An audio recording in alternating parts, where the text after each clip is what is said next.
interesa que está un señal con cuánto entusiasmo atrás. Da presente assim na hopi viento.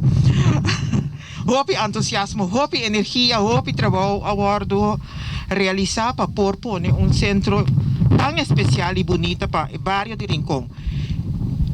Doutor e doutora Castro logra de suplir uma necessidade realmente que está existindo em Rincón, de portar não somente um centro médico, mas um centro médico com diferentes partes que está brinda serviço.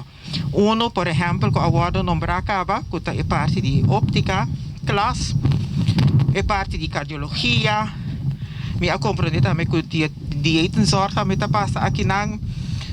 E assim é diferente serviço não, lobbying e dona serviço na pueblo de Rincón e pueblo de Bonaire em geral. Na nome de Associação de Doctores de CAS, uma felicitação para o bonito logro e nós desejamos hope éxito. Na pueblo de Rincón, aplauso para o doutor e doutora Castro com logro fenomenal.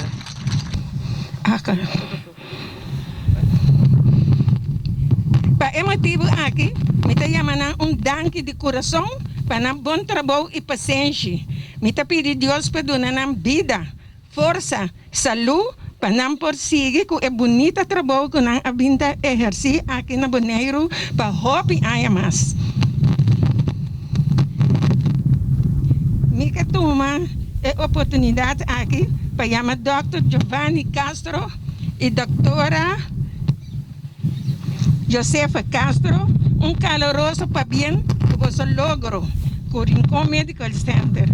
O centro médico aqui, apesar de haver edifício sumamente bonito, está brindando oportunidades para Rincón haya muito mais rango de serviço médico que está facilitar a vida de nós todos que está viva aqui na Rincón.